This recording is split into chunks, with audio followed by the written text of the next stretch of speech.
سکتا تھا۔ کتاب کی اشاعت سے پورے بر صغیر کے مسلمانوں میں شدید غم و غصے کی لہر دوڑ گئی۔ مسلمانوں نے اس کتاب پر پابندی کا مطالبہ کیا اور اس کے پبلشر کے خلاف عدالت میں مقدمہ دائر کر دیا۔ سیشن کورٹ نے راجپال کو مجرم قرار دیتے ہوئے سزا سنا دی، جس کے بعد اس نے لاہور ہائی کورٹ میں اس سزا کے خلاف اپیل کی۔ سماعت میں مجرم راجپال کو اس وجہ سے رہا کر دیا گیا کہ اس وقت مذہب کے خلاف گستاخی کا کوئی قانون موجود نہ تھا۔ مسلمانوں نے ہائی کورٹ کے اس فیصلے کے خلاف پورے ملک میں تحریک شروع کر دی۔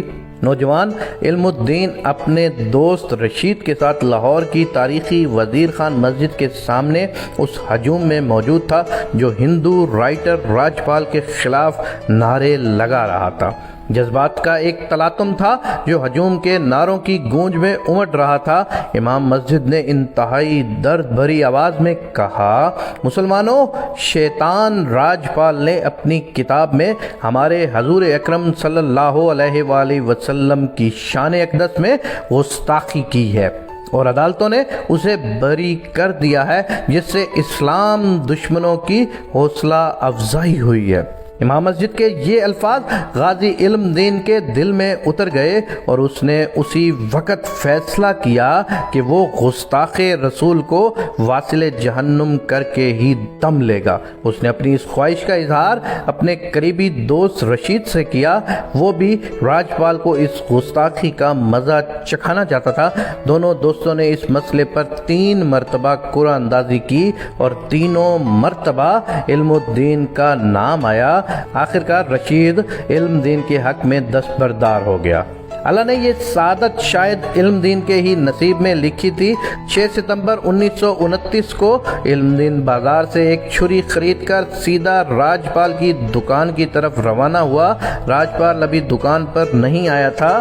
علم دین نے اس کا انتظار کیا اور جیسے ہی راجپال اپنی دکان میں داخل ہوا، علم دین نے چھری سے اس کے سینے پر زوردار وار کیا جو اس کے دل میں پیوست ہو گیا۔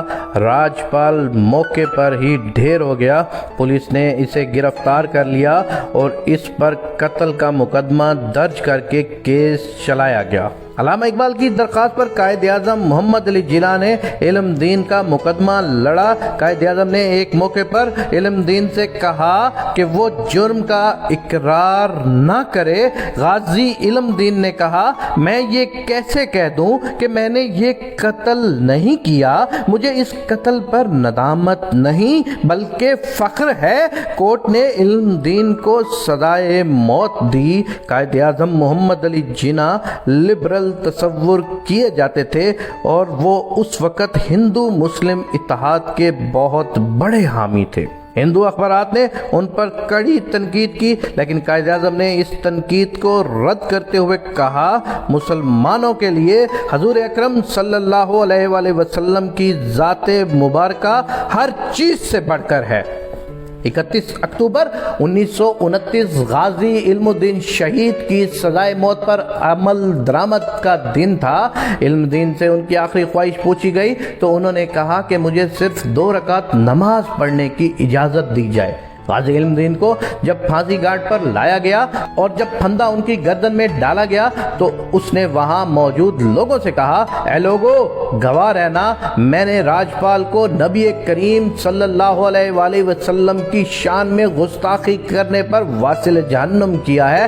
آج میں آپ سب کے سامنے کلمہ طیبہ کا ورد کر کے حرمت رسول صلی اللہ علیہ وآلہ وسلم پر اپنی جان نچھاور کر رہا ہوں۔ غازی علم دین شہید کو پھانسی کے بعد برطانوی حکومت نے ان کی میت بغیر نماز جنازہ جیل کے قبرستان میں دفنا دی، جس پر مسلمانوں نے شدید احتجاج کیا اور علامہ اقبال نے ایک مہم چلائی اور آخرکار انگریزوں کو یہ یقین دہانی کے بعد کہ لاہور میں تدفین کے موقع پر ہنگامہ آرائی نہیں ہوگی، اس کی اجازت دے دی گئی۔ 15 دن بعد جب غازی علم دین شہید کی میت کو قبر سے نکالا گیا تو ان کا جسد خاکی پہلے دن کی طرح تر و تازہ تھا۔ علم دین شہید کے والد نے علامہ اقبال سے علم دین کی نماز جنازہ پڑھانے کی درخواست کی، جس پر پر علامہ اقبال نے ان سے کہا کہ وہ بہت گناہگار انسان ہے، اس لیے اتنے بڑے شہید کی نماز جنازہ وہ نہیں پڑھا سکتے۔ غازی علم دین شہید کی نماز جنازہ لاہور کی تاریخ کا سب سے بڑا نماز جنازہ تھا، جس میں لاکھوں لوگوں نے شرکت کی۔ ہر ایک کی خواہش تھی کہ عاشق رسول کے جنازے کو کندھا دے۔ علامہ اقبال نے غازی علم دین شہید کی میت کو کندھا دیا اور اپنے ہاتھوں سے انہیں قبر میں اتارا۔ اس موقع پر علامہ اقبال نے نم آنکھوں کے ساتھ کہا، ترکان کا بیٹا آج ہم پڑھے لکھوں پر بازی لے گیا، اور ہم دیکھتے ہی رہ گئے۔ علم دین شہید کی پھانسی کے بعد ایسے حالات پیدا ہوئے جس کے بعد انگریزوں کو قوانین میں تبدیلی کرنا پڑی اور کسی بھی مذہب کی توہین کو جرم قرار دیا گیا، اور اسی طرح ایک نوجوان کی قربانی قانون میں تبدیلی کا پیش خیمہ بنی۔ آزادی پاکستان کے بعد توہین رسالت کے قانون کو پاکستان پینل کوڈ کا حصہ بنا دیا گیا، اور 1992 میں اس وقت کے صدر جنرل ضیاء الحق نے اس قانون میں ترمیم کرتے ہوئے قرآن کریم کی توہین کی سزا عمر قید، جبکہ حضور اکرم صلی اللہ علیہ وآلہ وسلم کی توہین کی کم از کم سزا موت رکھی۔